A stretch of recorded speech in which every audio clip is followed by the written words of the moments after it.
ci spiego un attimo dove siamo? Questa è la clinica legale, allora questa è l'Università di Palermo e il mercoledì pomeriggio è anche la sede dello sportello della clinica legale per i diritti umani.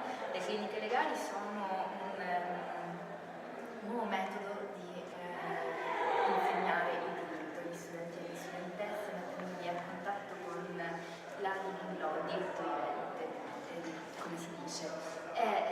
Ci sono tanti modi per fare una clinica legale. Noi abbiamo scelto di attivare uno sportello diretto che fa proprio una formazione fissa all'interno dei locali universitari per migranti, richiedenti asilo, rifugiati, famiglie rom, tutte quelle persone che per motivi legati alla loro nazionalità hanno un difficile accesso alla giustizia o hanno comunque bisogno di un supporto legale gratuito, aggiuntivo rispetto a quello che possono trovare fuori da qui.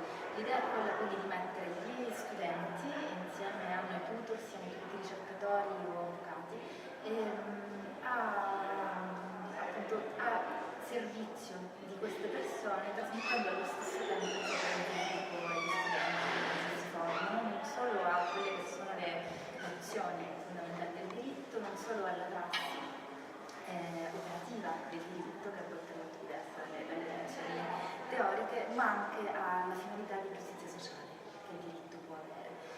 Noi qui ci troviamo a Palermo, ci troviamo nel cuore del centro storico, è un luogo di frontiera doppiamente per queste ragioni, quindi ci troviamo ad assistere a molte persone che hanno per esempio avuto un foglio di via subito dopo lo sbarco, perché si ritiene che alcune nazionalità siano automaticamente escluse dalla richiesta di asilo. Ovviamente così non è, perché l'asilo è un diritto universale, quindi noi impegniamo questo foglio di via, e laddove è il caso, laddove le persone manifestano volontà di richiedere asilo, le reintroduciamo nella procedura con tutta la difficoltà che questo comporta. Svolgiamo un servizio di preparazione al colloquio di intervista con la commissione territoriale per il riconoscimento dello status, semplicemente raccontiamo alle persone in cosa consiste quel colloquio, perché molto spesso le persone non hanno alcuna idea di dove arriveranno e non hanno neanche avuto modo di capire che devono rimettere semplicemente in ordine la propria storia, ricordarsi le date. Sembra un lavoro banale da fare, però invece è molto difficile, quindi avere un supporto anche in questo senso è fondamentale.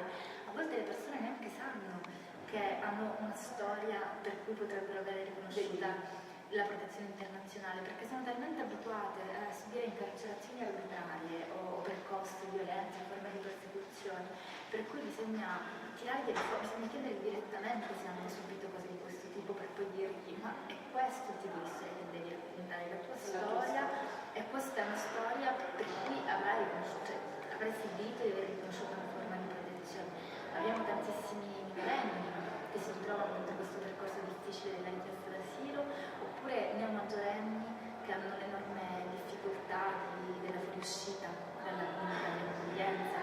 Affrontiamo tutti i problemi burocratici legati ad alcune prassi della questura che complicano in maniera inutile spesso la vita delle persone che potrebbero essere regolari, per esempio chiedendo un passaporto per il rilascio di un permesso di soggiorno umanitario che è stato già riconosciuto la Commissione dice alla questura di rilasciare il permesso di soggiorno umanitario, e la questura chiede il passaporto che chi ha chiesto asilo molto difficilmente può ottenere, quindi si bloccano persone regolari sul territorio senza quel foglio di carta che poi è la vera chiave di accesso ai diritti. Allora cerchiamo di lavorare anche in questo senso.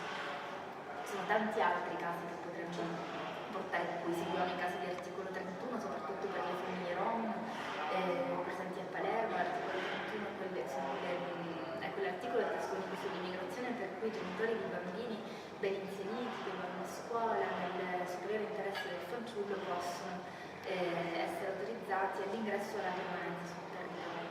È molto difficile perché tantissime volte, per esempio, il tribunale per i minorenni autorizza le famiglie, quindi dispone ordinanze che la questura dovrebbe semplicemente eseguire, ma anche lì la questura chiede il passaporto per tutti. Allora, ci sono poi degli enti che non comunicano fra di loro. Ma noi ci ritroviamo a cercare di usare il diritto contro alcune prassi amministrative, a volte anche contro alcune norme che magari sono incostituzionali. Ci è successo di sollevare anche eccezioni di costituzionalità per la violazione del respingimento differito. Quindi sono tantissimi ambiti in cui noi interveniamo. Un'altra cosa importante da dire è che cerchiamo spesso anche di concentrarci su casi che sono anche dei casi pilota, cioè che se risolviamo quello avremo la strada per tanti altri che hanno la stessa problematica, quindi cerchiamo di avere una visione sistemica che è molto utile sia nella parte di insegnamento agli studenti, che è l'altro aspetto fondamentale per noi, cioè crescere insieme agli studenti e alle studentesse, e sia appunto rispetto a stabilire percorsi che possono garantire più giustizia. La relazione che è uscita l'assistito, comunque voglio dire. Allora, sicuramente è di grande fiducia quando capiscono dove sono, quando capiscono che lavoriamo gratuitamente, che siamo tutti volontari, che nessuno gli chiederà mai un soldo, e capiscono che siamo competenti e professionali quanto un avvocato che invece si farebbe pagare. E quando si rendono conto di questo accettano tutto, accettano anche la presenza di uno studente o di una studentessa, perché gli spieghiamo che vuol dire per noi, per formare altri professionisti che saranno in grado di aiutare altre persone. Dopodiché la clinica è diventata veramente un punto di riferimento in rete con tanti altri attori sociali, è molto forte, quindi noi lavoriamo in rete dalle CGL a medicina di immigrazioni, allo sportello circolarci Porco Rosso, quindi ognuno fa la sua parte, ognuno fa il suo pezzettino. Abbiamo in realtà anche una bravissima dottoressa etnopsichiatra, abbiamo in realtà una bravissima dottoressa etnopsichiatra e anche specializzata, un medico chirurgo specializzato in medicina cultura e tortura, che lavora anche qui su richiesta, quindi quando abbiamo dei casi particolarmente vulnerabili abbiamo una dottoressa interna. Questa è soltanto una parentesi, perché arrivano persone con dei traumi estremamente significativi, soprattutto le case di viaggio, perché il nostro lavoro diventa sempre più difficile visto che le politiche in materia di asilo e immigrazione rendono i viaggi sempre più pericolosi e sempre più pieni di sofferenza per le persone, quindi da noi arrivano persone sempre più sofferenti da tanti punti di vista. L'approccio deve essere necessariamente sì, esattamente, multidisciplinare. Però stavo dicendo, al di là delle risorse interne ci sono queste risorse esterne nella rete sul territorio che è veramente fortissima. Noi viviamo su un territorio che è quello di Ballarò, che ha tante problematiche ma ha tante energie estremamente positive. Sì. l'ultima domanda anche rispetto ai vicoli, alle difficoltà che riscontrate, se ce ne sono. Io ho appena detto politiche dell'immigrazione che poi spesso si concretizzano in norme, che poi si concretizzano in prassi sempre più restrittive, sempre più discriminatorie, sempre più vincolanti rispetto alla possibilità di accedere veramente ai diritti. Quindi per noi il lavoro diventa sempre più complicato, ci piacerebbe a volte vedere applicare il diritto per tutelare i diritti, e invece ci dobbiamo perdere in prassi sempre nuove o politiche che cambiano continuamente, che sembrano tutte orientate sempre più verso l'esclusione anche da quei diritti che sarebbero in teoria sanciti sulla carta. Quindi noi vediamo profondamente la discrasia tra quello che sarebbe il diritto di una teorica, i diritti di una teorica e quello che poi riescono veramente ad avere le persone migranti. Anche spiegare agli studenti tutto questo non è facile all'inizio, quando si rendono conto che a volte dei legislatori, delle istituzioni non si comportano in modo tale da favorire la tutela dei diritti fondamentali, ma in maniera più o meno indiretta da violarla, ci può essere un momento di spaesamento, che a volte capita, però poi si ricomincia diciamo, a diventare magari operatori legali. vincolo riesce a diventare Risorsa, perché allora a quel punto lei si deve immaginare cos'è per uno studente collaborare alla stesura di ricorso, per esempio, quanto è diniego di una commissione, questo sto parlando di una prassi normale. sto parlando di una prassi normale, una commissione diniega un ragazzo che quello studente ha preparato per quella commissione, di cui conosce da mesi la storia per quello per segno sa la, perché quando si parla 3 mesi con una persona si sa che sta dicendo la verità, quella persona non viene per risulta deniegata, lei sa che tra il primo grado e l'appello non è un caso forse che le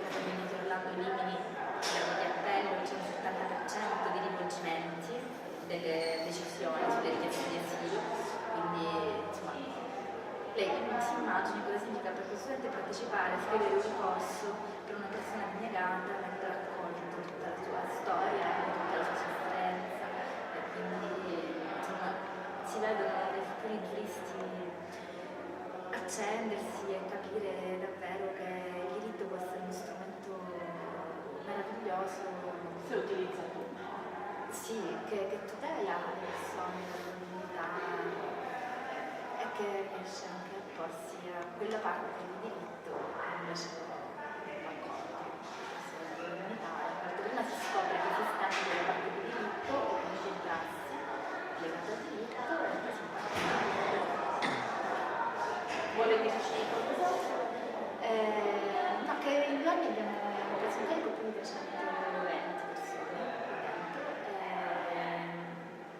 Ci tengo a dire che siamo veramente tutti volontari, a parte minimi rimborsi da piccolissimi progetti, ma è veramente qualcosa che si fa perché ci si crede tanto.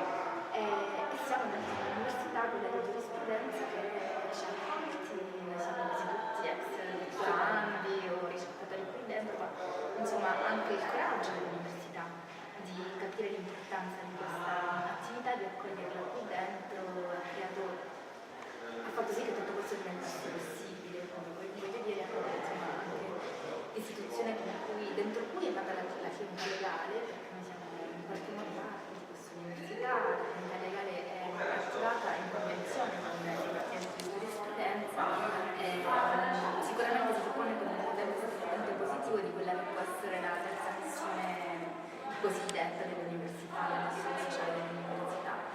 Sono molto felice di essere qui dentro. C'è il luogo per una Sì, scuola. per me è molto importante e sono molto grata insomma, a quei docenti che hanno avuto Questa lungimiranza. la lungimiranza, il coraggio, insomma, proprio la visione quando abbiamo all'inizio fatto questa proposta. Grazie. Grazie.